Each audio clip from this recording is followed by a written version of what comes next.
Patagonia lies at the far edge of the South American continent, where land gradually narrows and dissolves into wind ice and ocean. In Patagonia, rock and soil appear almost entirely grey, dry and austere. The vast open space makes anyone who arrives feel profoundly small and isolated. Glaciers creep slowly down valleys, carrying pure meltwater that feeds lakes glowing with jewel-like blue tones. Barren plateaus stretch for hundreds of kilometers. Jagged mountains block clouds. Wind blows with enough force to erode even the sense of time. Yet life rises with remarkable intensity. Offshore whales follow nutrient-rich currents, occasionally breaking the icy surface with powerful breaths. Sea lions claim low, rocky shores for breeding unfazed by relentless winds. Patagonia is not defined only by its position at the end of the world, but by the stark contrast between unforgiving nature and extraordinary resilience.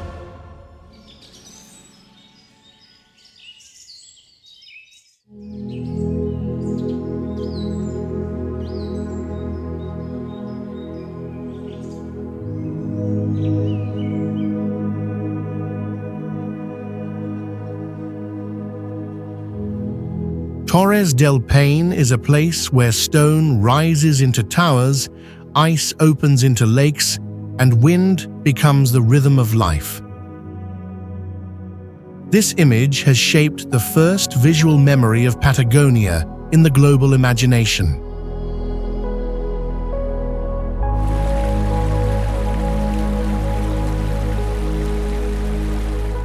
Torres del Paine National Park lies in southern Chile, within the Patagonian region, covering an area of approximately 2,420 square kilometers. The park was established to protect one of South America's most distinctive landscapes of glaciers, windswept plains, and rugged mountain terrain.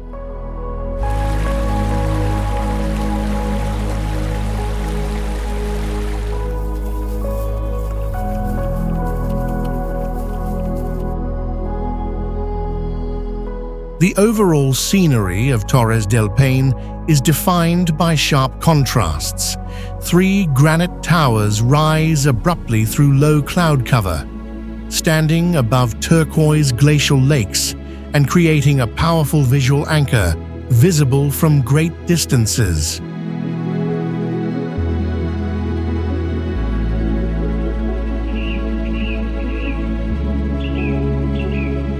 Glaciers such as Grey Glacier descend into vast lakes, carrying fine rock sediment that gives the water its stable, cold blue color.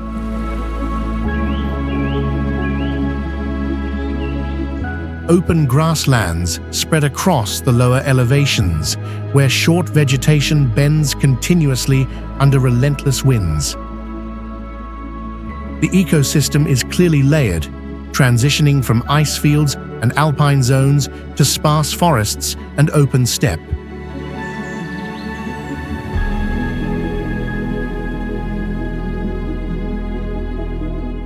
Life here adapts to wind and cold.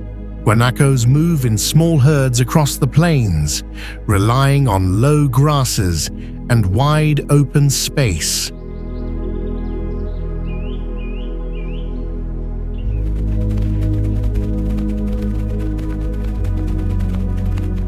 Pumas hunt quietly along forest edges, while Andean condors glide high above rock faces, surveying the entire landscape below.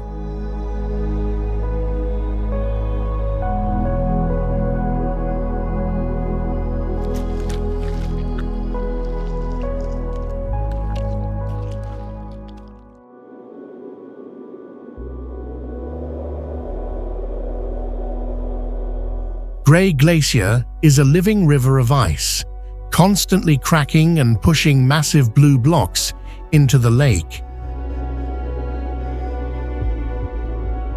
Grey Glacier lies within Torres del Paine National Park and belongs to the southern Patagonian ice field, one of the largest continental ice systems outside Antarctica.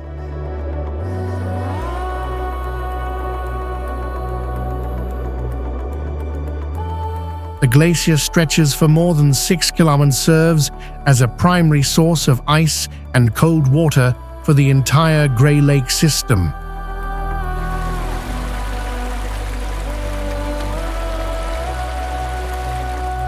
The grey-white ice surface reveals deep crevasses, where internal pressure forces the ice to split into large sections. Blue icebergs drift across Grey Lake, their color formed by centuries of compressed ice that contains almost no air bubbles.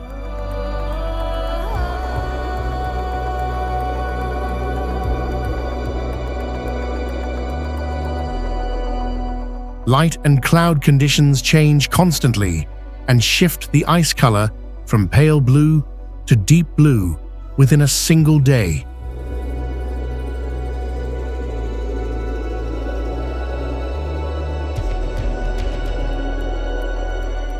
Along the shores of Grey Lake, vegetation grows low and sparse, mainly mosses, cold-tolerant grasses, and dwarf shrubs that cling to soil kept moist by meltwater.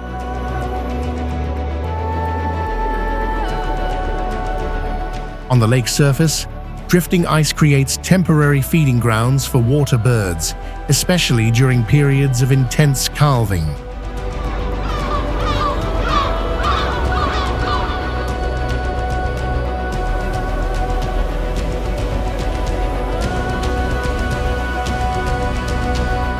Small fish and plankton adapted to cold water form the foundation of the food chain.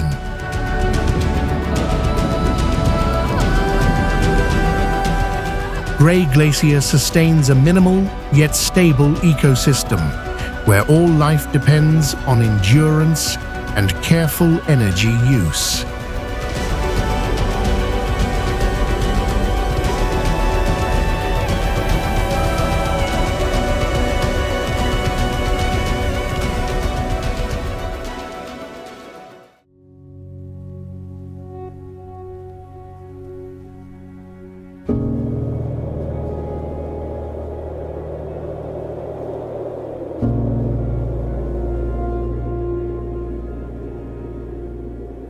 Mount Fitzroy stands in the heart of Patagonia like a blade of rock driven straight into the sky, sharp-edged and difficult to approach. The mountain does not challenge through absolute height, but through the almost unreal geometry of its granite walls and constantly shifting weather.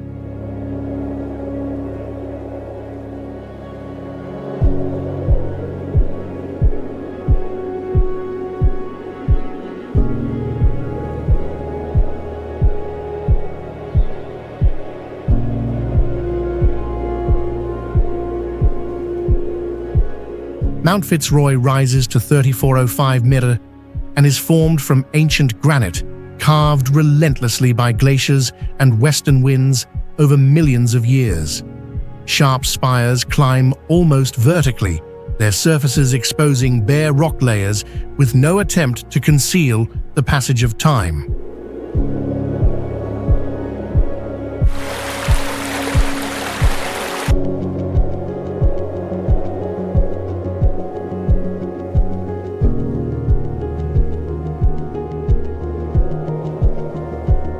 Patagonian clouds cling tightly to the slopes, moving fast and low, causing Fitzroy to appear in full sharp detail, then vanish completely within minutes. Early morning light reflects off the granite and creates a brief pink-orange glow, a moment climbers consider the rarest of the day.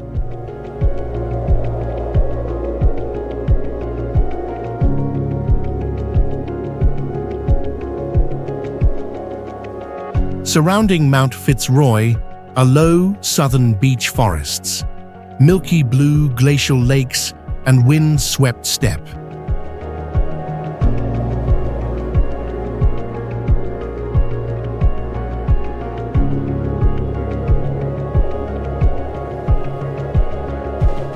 Snow rarely accumulates thickly, yet ice clings persistently within rock fissures and feeds cold streams flowing into the valleys below.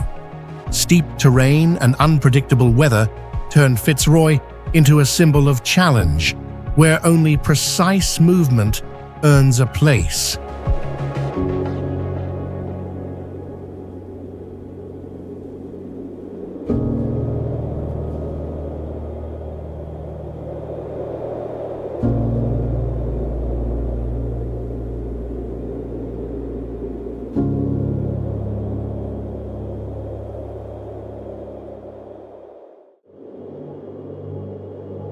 Ice advances, water pushes back, and a thunder-like sound fills the air.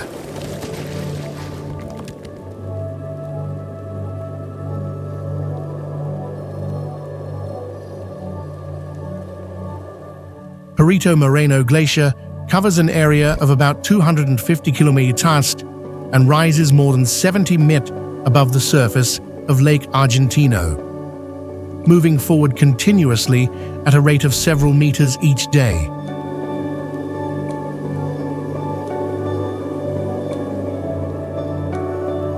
The ice surface reveals compressed layers of deep blue and milky white that record thousands of years of accumulation.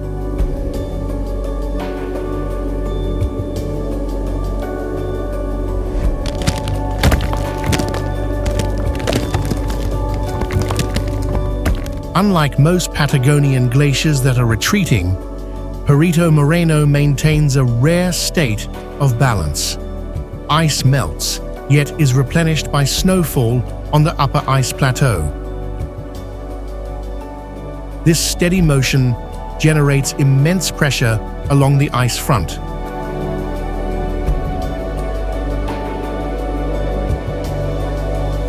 When a glacier meets the lake, ice arches form and collapse in cycles. Blocks of ice as large as buildings plunge into the water, sending waves outward and releasing sharp, explosive sounds heard kilometers away.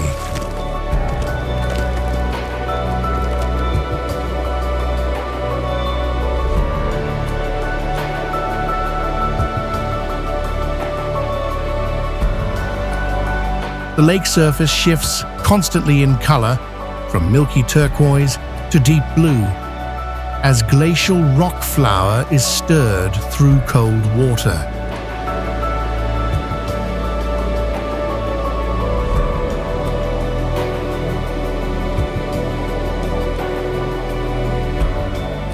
Before Perito Moreno, people are not merely observing a landscape. They are witnessing a mass of matter that is still alive and in motion.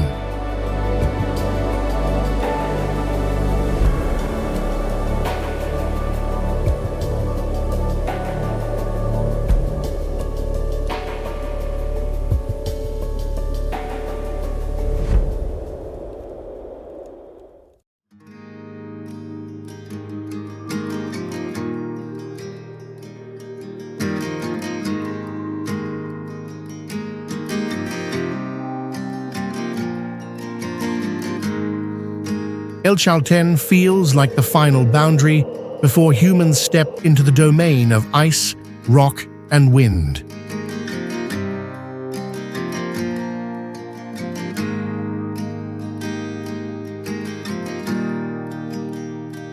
El Chalten lies in southern Argentina within Los Glaciares National Park, at the foot of the Fitzroy and Cerro Torre ranges. It is widely regarded as the trekking capital of Patagonia.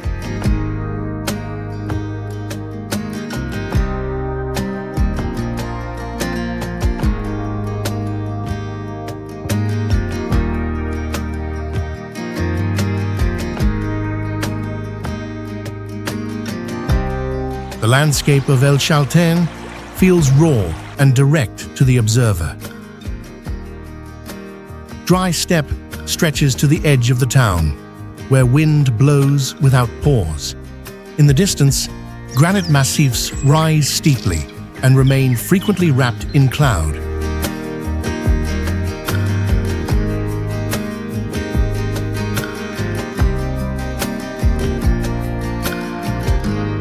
Houses stay low, compact, and scattered along the steppe slope, leaving space for wind and open views.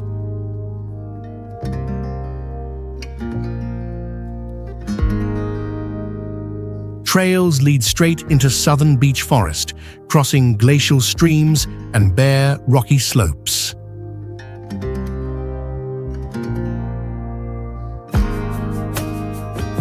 In the morning, small eateries open early to serve quick meals. Gear rental shops check boots, poles, and windproof jackets.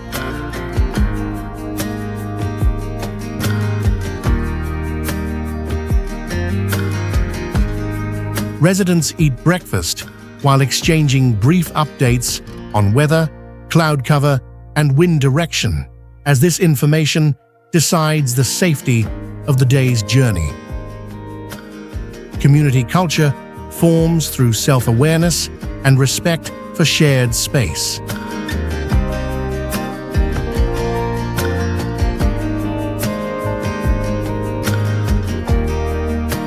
In the evening, the town slows down.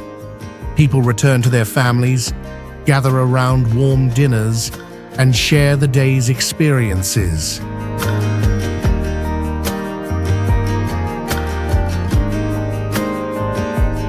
El Chalten exists through the bond between people and terrain, where culture lives not in ceremony, but in how each person walks forward and knows when to stop.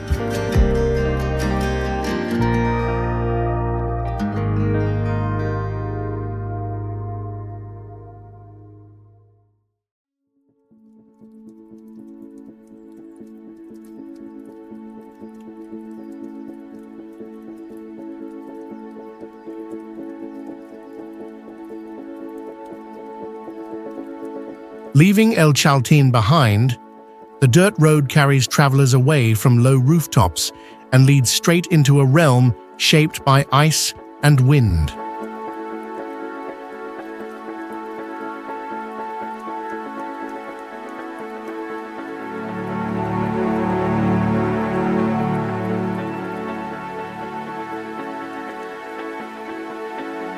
Los Glaciares National Park covers more than 60-kilometer town in southern Argentina and stands as one of the largest glacial reserves in the world outside Antarctica and Greenland.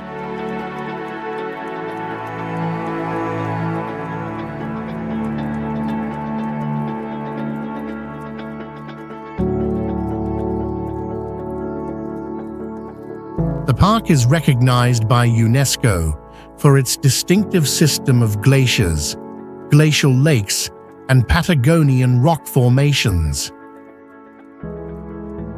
The southern Patagonian icefield feeds dozens of glaciers, among which Perito Moreno, Uppsala, and Viedma are the largest.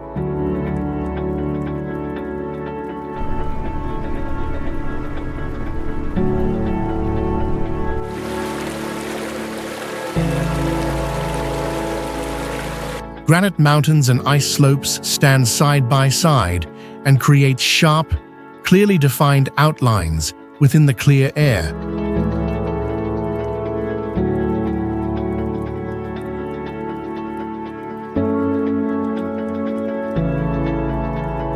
The ecosystem of Los Glaciares National Park is organized around glaciers and meltwater, forming a tightly linked living chain from high mountains down into valleys.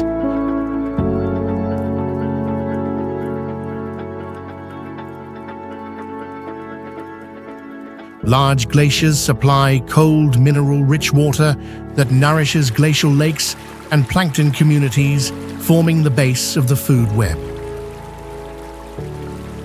Water birds and birds of prey appear in scattered patterns and rely on small fish and natural carrion.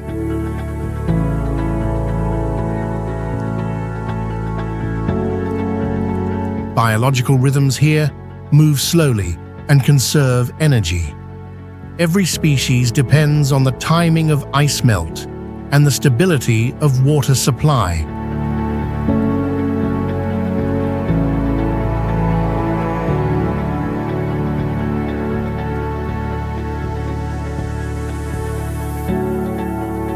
Los Glaciares maintains an ecosystem of clear order, where ice is not merely scenery, but the driving force that sustains the entire landscape.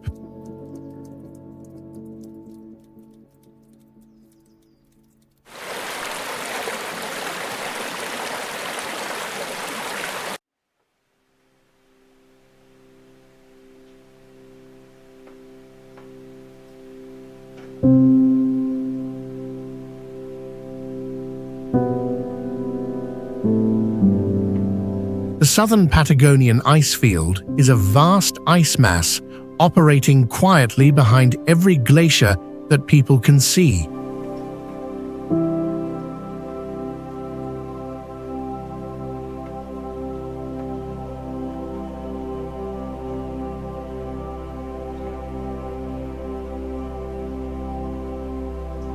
The southern Patagonian ice field covers roughly 12,000 kilometers along the border between Argentina and Chile, and stands as the third largest continental ice mass in the world after Antarctica and Greenland.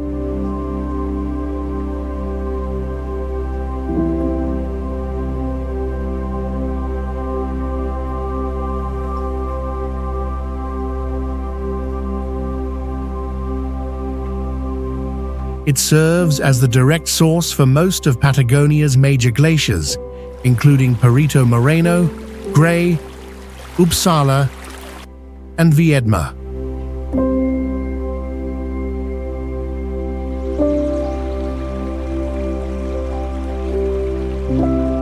The ice surface stretches continuously, uneven and fractured by deep crevasses. Harsh weather, marked by strong winds and dense cloud, often conceals the ice, which appears only during rare, clear intervals.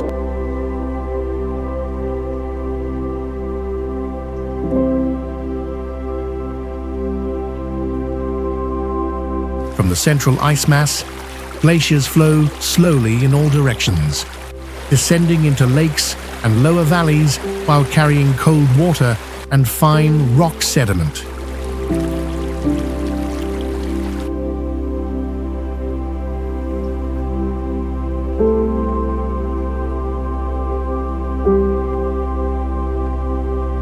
This is a system operating on a continental scale without any human intervention. The southern Patagonian ice field plays a crucial role in regional climate and water supply.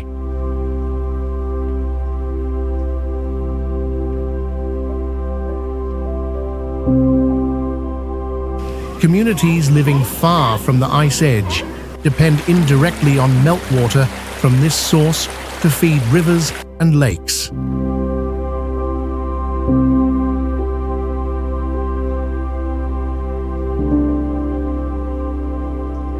Scientists usually access the southern Patagonian ice field by helicopter for short expeditions, as terrain and weather prevent prolonged stays.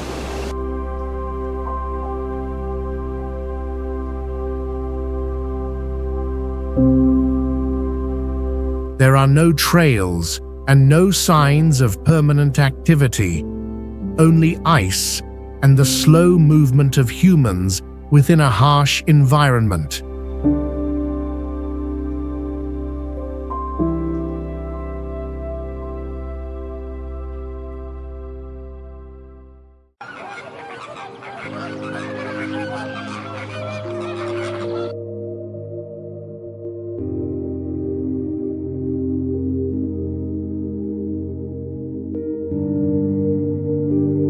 Lago Argentino lies in Santa Cruz province in southern Argentina and is the largest lake in the country, covering an area of about 1466 km².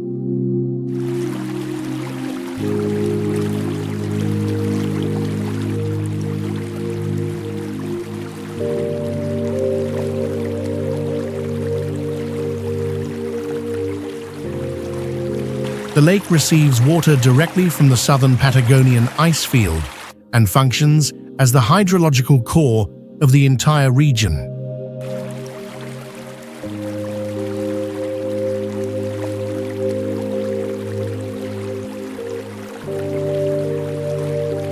The landscape of Lago Argentino stands out through a balance between stillness and motion.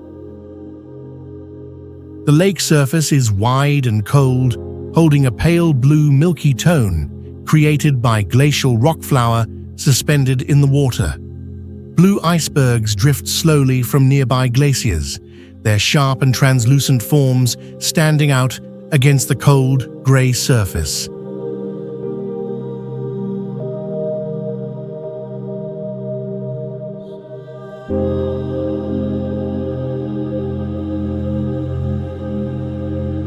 Steady winds create low waves, strong enough to gently rotate the ice without breaking the overall calm. Light shifts quickly, causing the watercolor to change continuously throughout the day.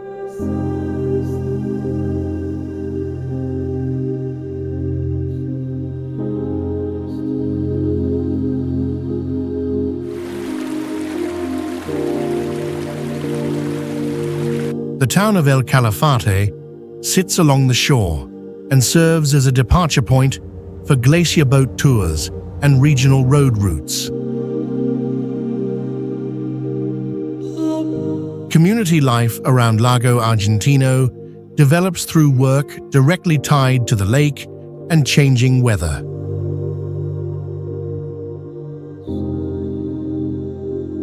Small-scale fishermen head on to the water early in the morning, checking wind, temperature, and wave conditions before setting nets, and usually return the same day to avoid sudden changes.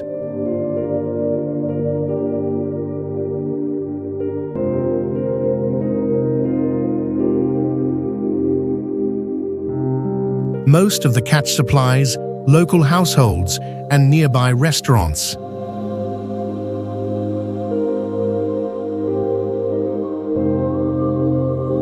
During summer, boat docks become active as repair shops, life vest rentals, and supply stores operate throughout the day.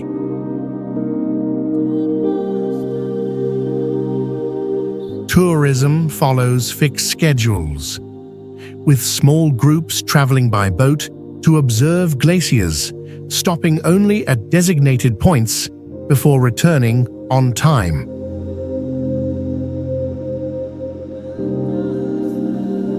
Lago Argentino becomes a stable foundation for livelihoods, where people depend on nature while resisting the urge to dominate it.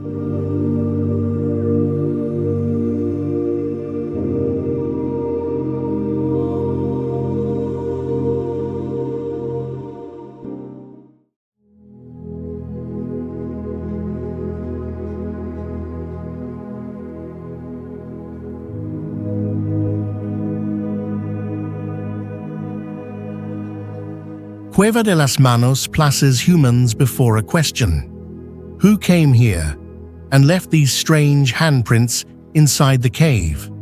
Cueva de las Manos Cave is located within the Pinturas River Canyon in southern Patagonia, Argentina.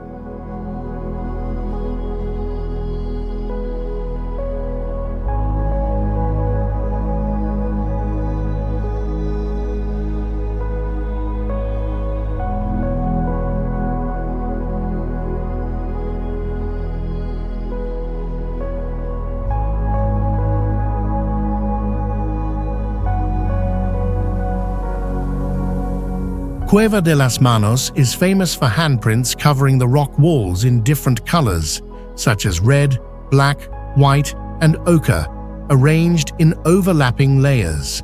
The handprints date back around 9,000 years and are believed to belong to prehistoric hunter-gatherer communities. Small hands appear beside larger ones, creating the impression that many generations followed one another and left their marks together.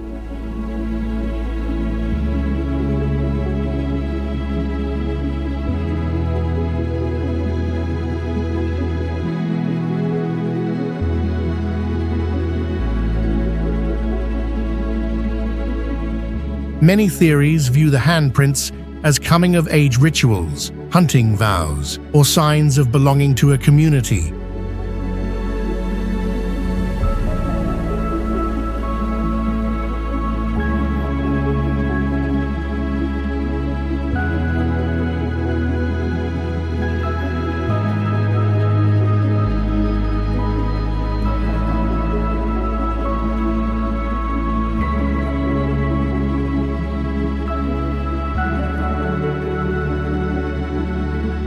Some legends say that those who left the cave had to leave a hand behind as a way of placing part of the soul within stone. Because preserving individual identity was difficult, prehistoric people recorded the trace of existence for an entire collective.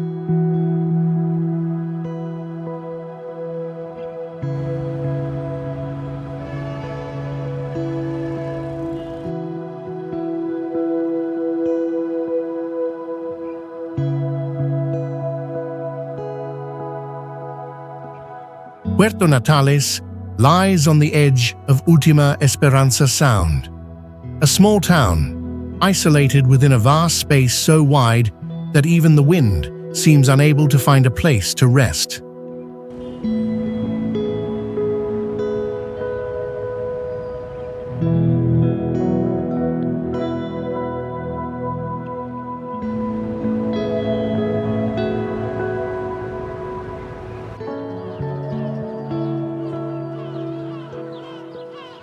Formed in the late 19th century, Puerto Natales served as a logistical port for sheep ranching and resource extraction across southern Patagonia in Chile. The town stretches along the cold shoreline with low buildings, old warehouses, and wooden piers. Architectural colors remain restrained as residents prioritize durability over appearance.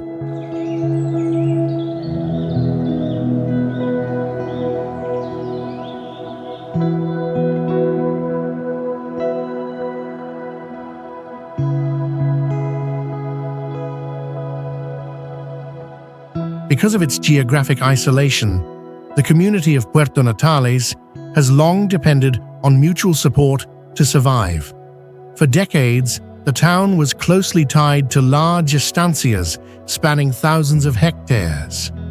Wool became the primary product, sustaining the entire community.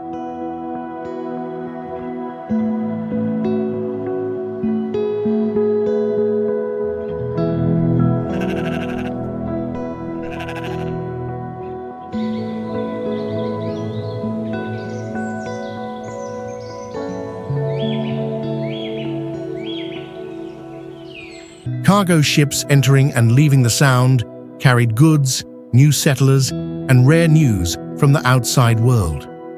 Today, tourism offers a new source of livelihood, yet the slow rhythm of the town has not been lost.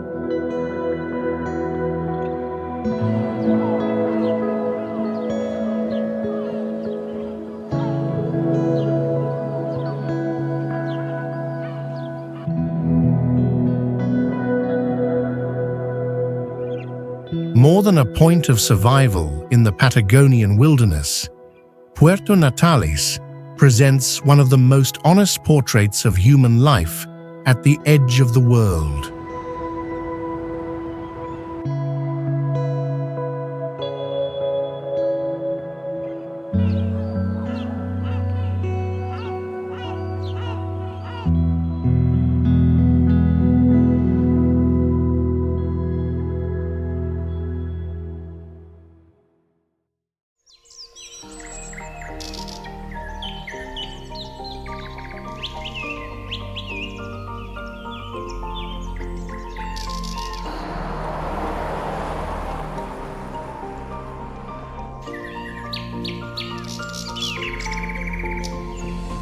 Ruta 40 is regarded as the backbone of the inland landscape, running alongside mountains, deserts, and windswept plains.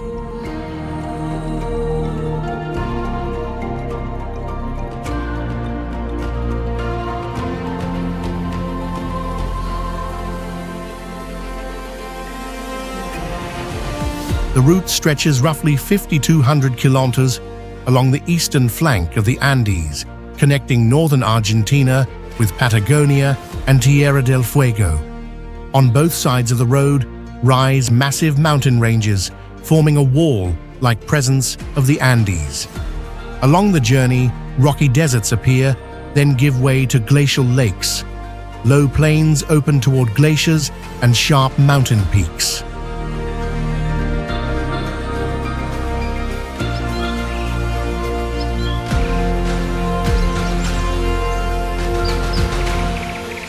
Ruta 40 emerged from fragmented dirt tracks in the early 20th century, when Argentina needed a north-south corridor to connect remote regions of the Andes. Today, Ruta 40 functions as a vital artery, supporting daily travel, supply routes, tourism, and territorial connectivity along the Andean frontier.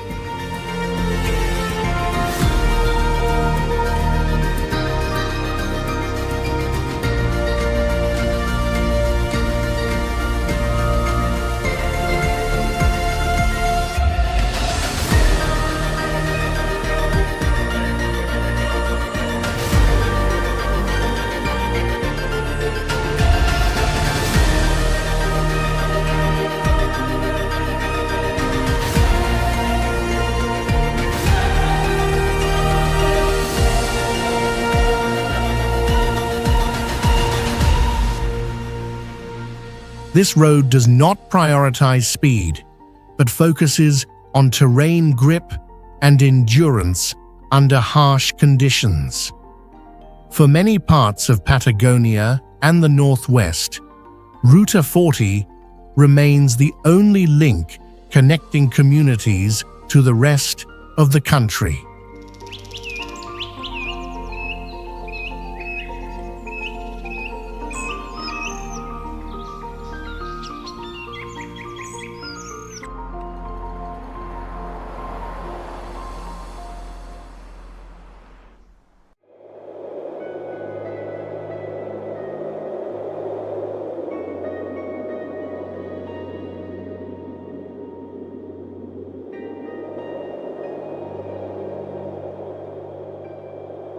A vital maritime route like the Strait of Magellan exists within a landscape that feels almost completely desolate.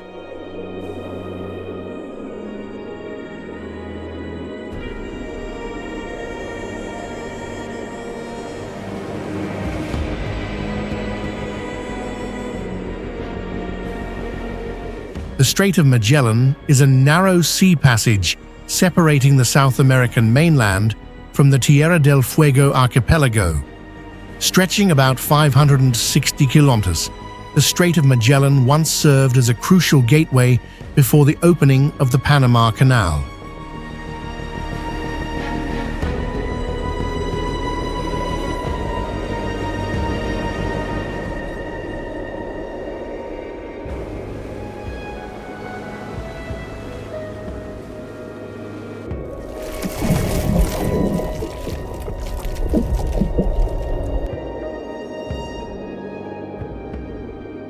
The water here is dark and cold, constantly shifting with tides and strong westerly winds. The coastline is fragmented into countless small bays, bordered by low cliffs and hills covered in short grass.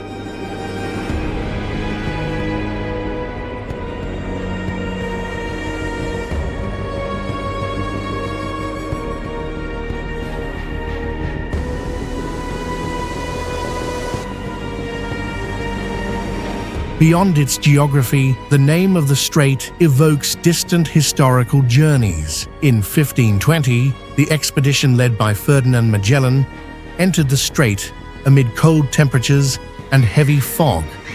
They believed this waterway would lead to a calm ocean, while the actual voyage proved far harsher than expected.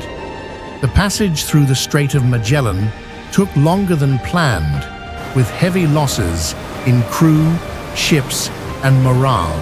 Despite this, the Magellan expedition confirmed the existence of a maritime link between the Atlantic and the Pacific, opening the first sea route around the southern tip of the Americas.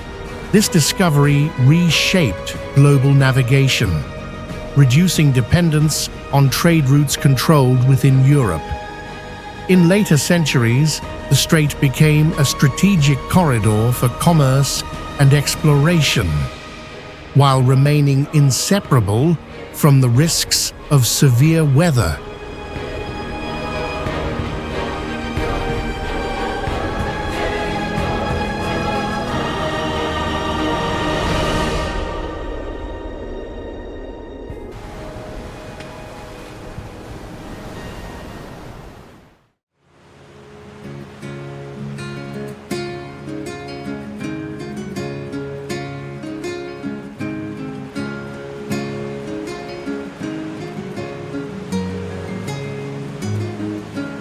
From a distance, the Beagle Channel appears calm and gentle. Few realize that this narrow waterway was once a major historical flashpoint.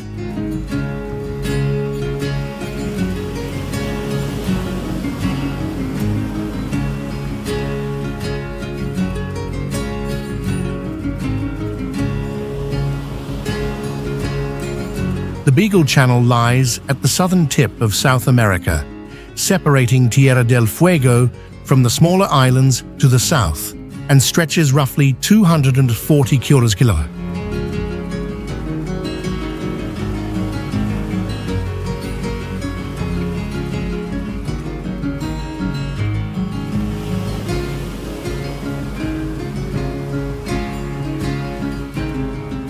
It functions both as an important ecological corridor and a strategic maritime route between Argentina and Chile.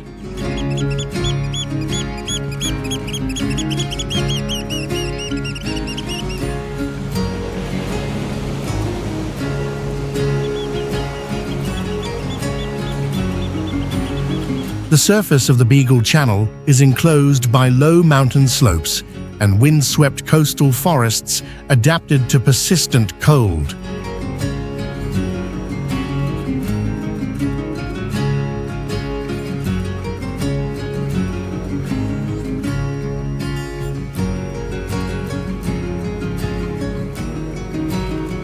During the 20th century, the Beagle Channel became the center of an intense territorial dispute between Argentina and Chile.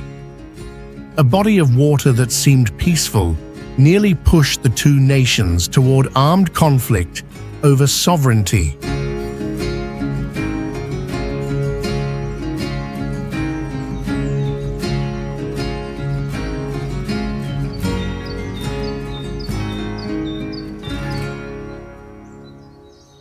Later, diplomatic mediation transformed the channel into a symbol of peace in Patagonia, where borders were defined through dialogue rather than force.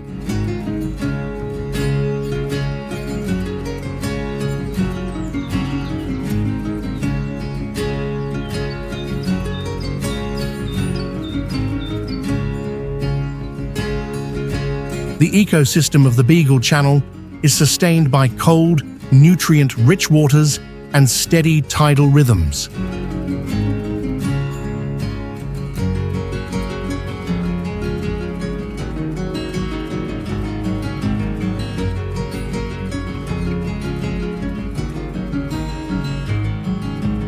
Along rocky outcrops, sea lions occupy elevated spots for resting and breeding. Their large bodies and thick layers of fat help them endure strong winds and prolonged low temperatures.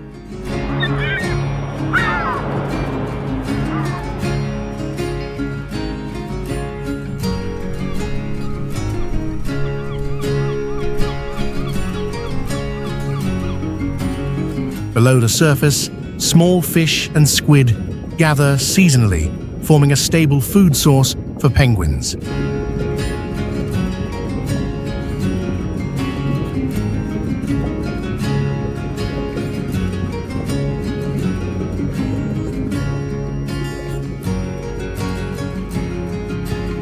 Dolphins appear only briefly, sometimes revealing a curved back above the waves before disappearing again. At the Beagle Channel, cold water, rock, and tide allow each species to persist in its own distinct way.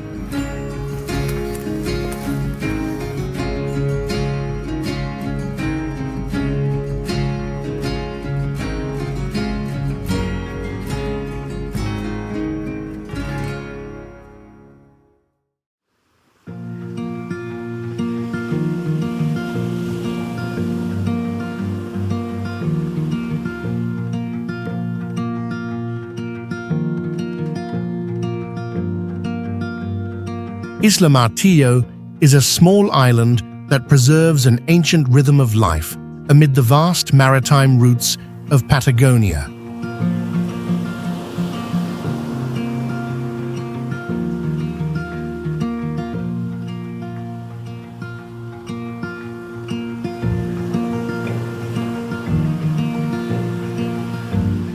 The island lies within the Beagle Channel near the southern tip of Argentina. Isla Martillo once sat along the paths of explorers and trading vessels, before becoming a carefully managed ecological reserve.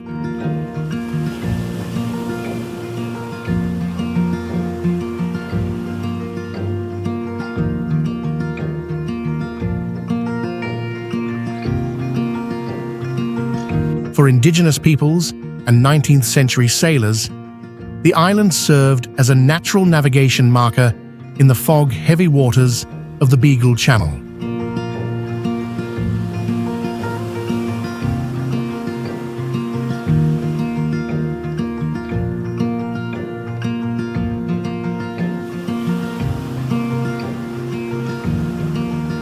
Sea winds blow steadily, carrying a consistent cold that creates long-term conditions favorable for seabird ecosystems.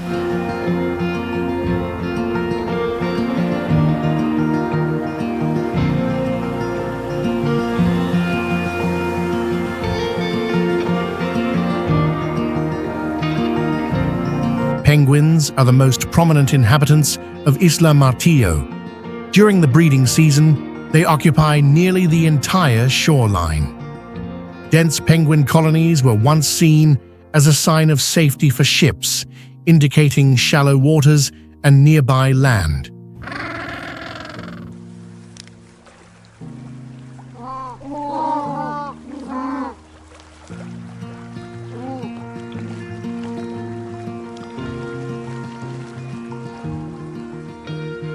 They come ashore in waves, selecting open ground covered with gravel and low grass to build nests directly on the soil. Each penguin nest is only a simple ring of stones. The male stands still to incubate the egg for about 65 days in temperatures around -10 degrees Celsius without eating.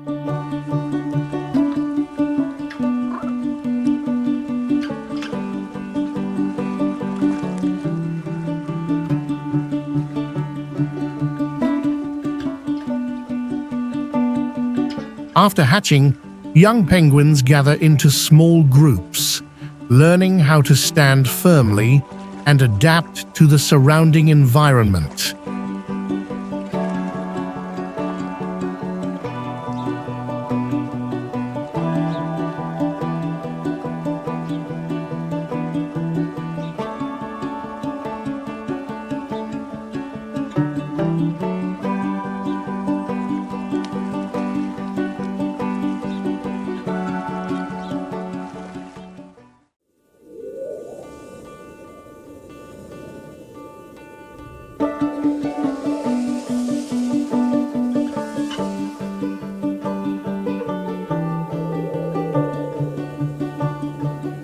Opening with relentless winds, the Patagonia desert pulls you into a vast emptiness, stretching all the way to the horizon.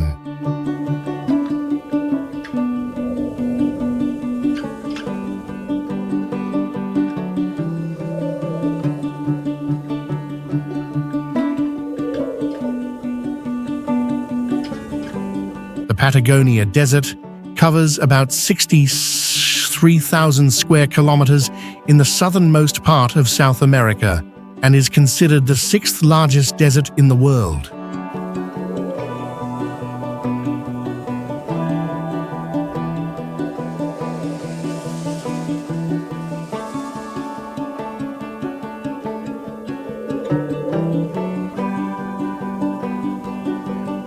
Unlike hot deserts, the Patagonia desert has an average annual temperature of around 3 degrees Celsius and rarely exceeds 12 degrees Celsius in summer.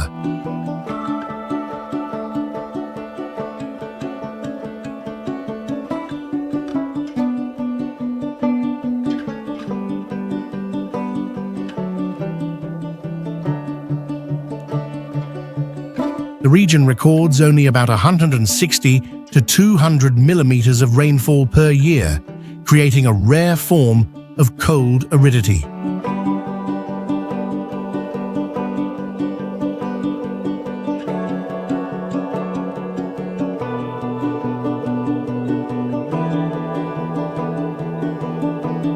Rocky plateaus mixed with low steppe dominate most of the Patagonia desert. Stone surfaces have been smoothed by wind over long periods of time. Rock colors gradually shift from gray-brown to pale yellow, occasionally interrupted by narrow canyons and meltwater rivers from distant glaciers.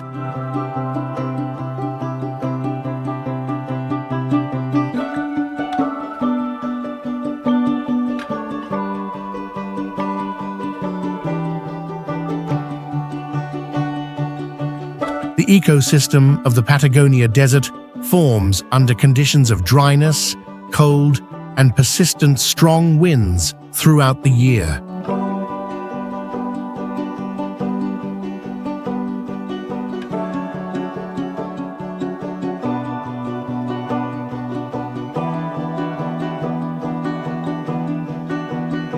Low vegetation dominates, including thorny shrubs and drought-resistant grasses, whose deep roots help retain water and anchor the soil.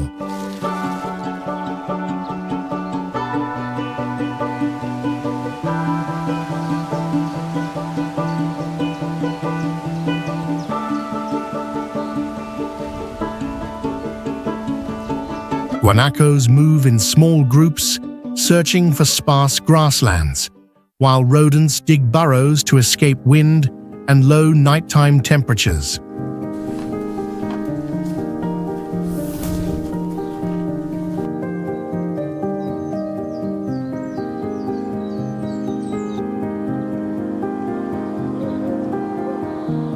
Birds of prey such as condors and hawks fly low along strong wind currents, circling over the open plateau to detect subtle movement on the ground.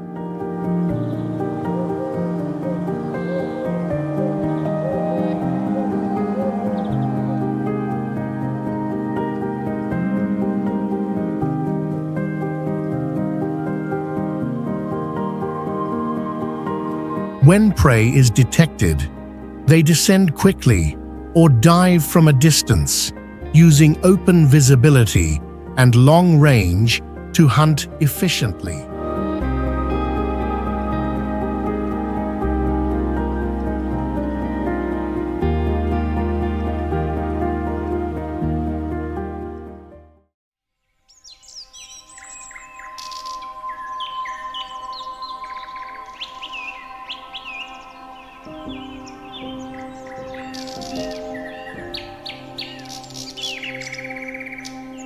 Laguna Esmeralda feels like an emerald gem hidden within the cold and unforgiving landscapes of Patagonia.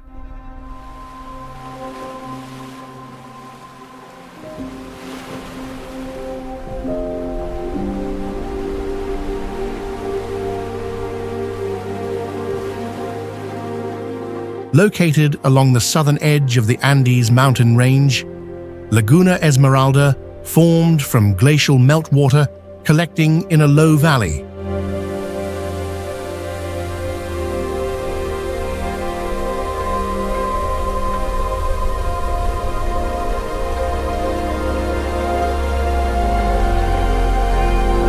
Though modest in size, its sheltered position protects it from strong winds, allowing the lake to retain its striking turquoise color throughout the year. The water surface reflects the deep blue sky and snow-covered mountain slopes, creating a parallel world beneath the lake.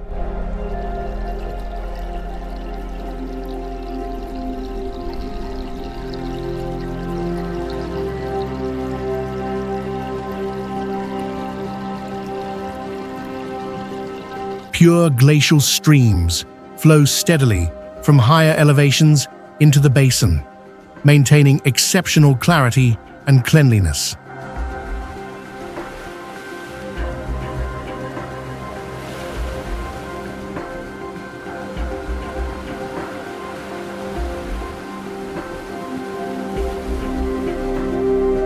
Laguna Esmeralda was once regarded as a natural landmark for old trekking and hunting routes.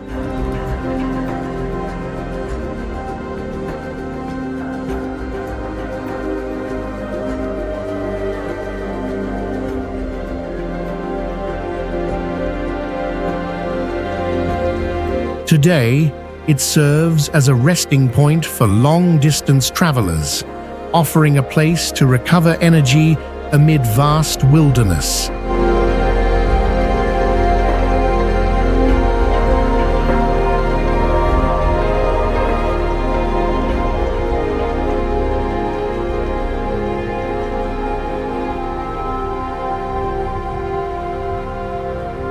Laguna Esmeralda stands as proof that nature continues to conceal precious treasures within some of the most barren landscapes.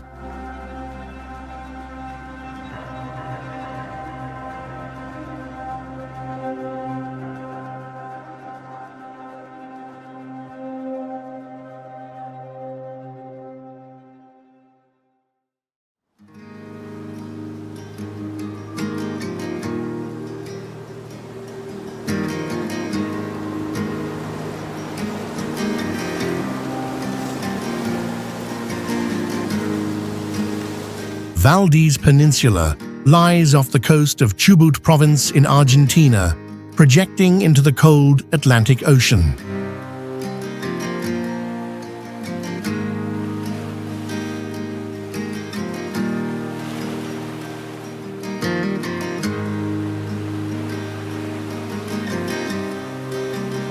The peninsula has a semi-arid climate with little rainfall and strong winds, yet its sheltered bays create unique conditions for marine reproduction.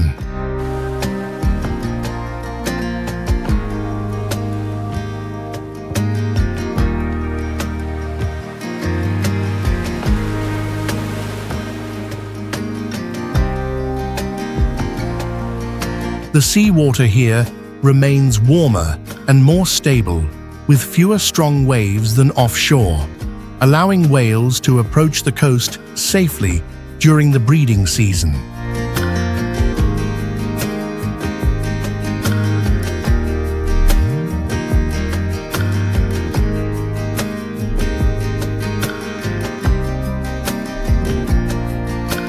These calm, protected waters become training grounds, where whale calves practice breathing and learn their first movements.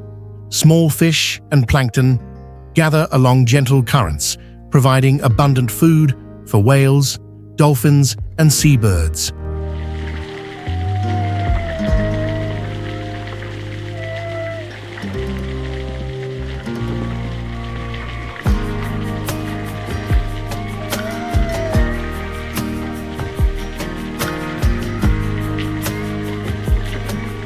On land, low rocky shores and wide sandy beaches host dense colonies of sea lions and seals.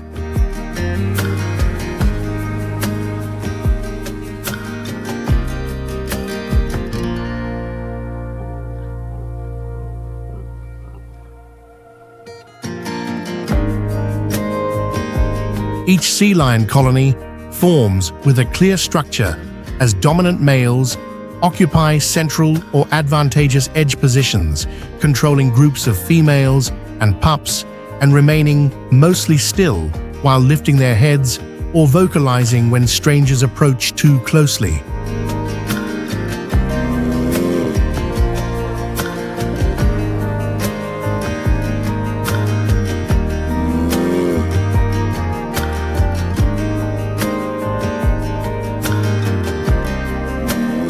While sea lions tolerate high density through hierarchy, seals tend to keep wider spacing, distributing themselves evenly to avoid conflict.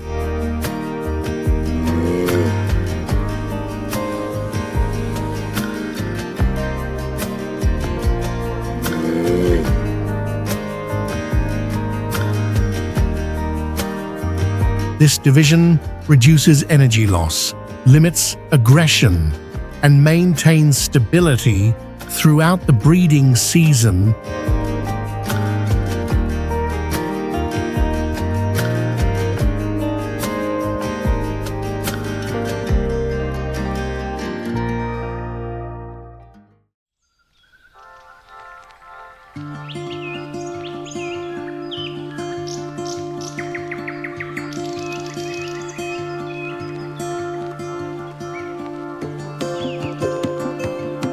At Marble Caves, every previous idea you had about stone is completely transformed.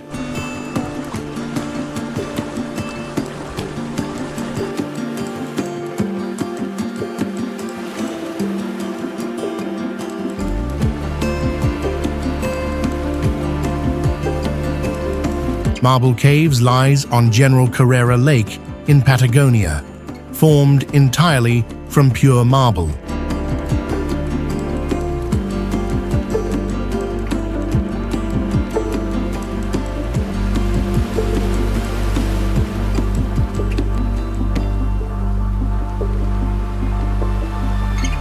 The process of dissolution and erosion has taken place continuously for thousands of years under the steady influence of cold water and gentle waves.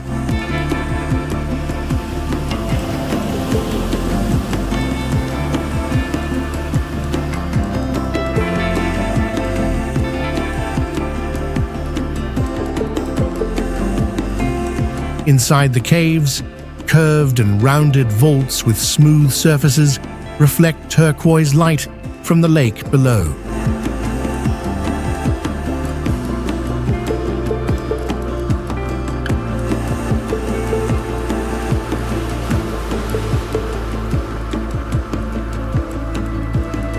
Each layer of stone carries a different shade: milky white, pale gray, light blue, stacked together in clearly defined geological bands.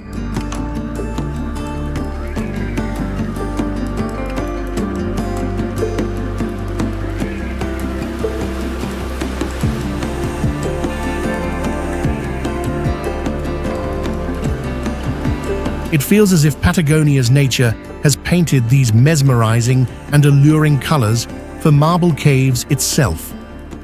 This is a natural work of art that no sculptor could ever replicate.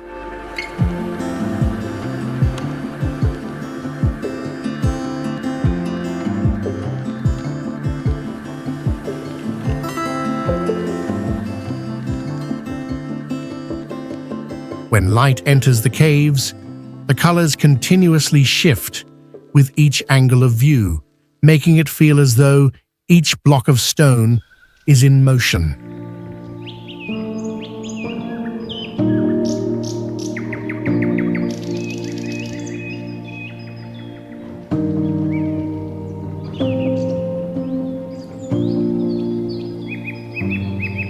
Within marble caves, people realize that nature too can create artistic masterpieces no less impressive than those made by humans.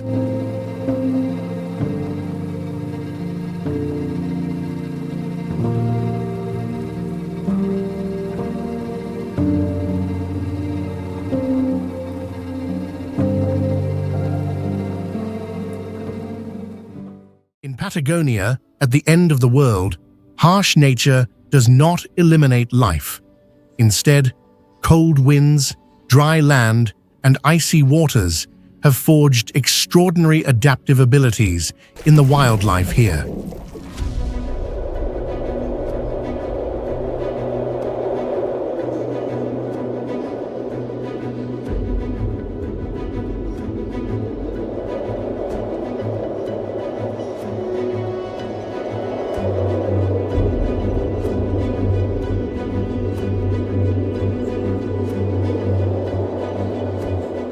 Patagonia does not only represent the limits of the Earth, but also opens a different understanding for humans about the resilience of life. If this journey makes you see the world through different eyes, subscribe to Planet Vista 4K to continue traveling with us. Thank you for watching, and see you again on the next journey.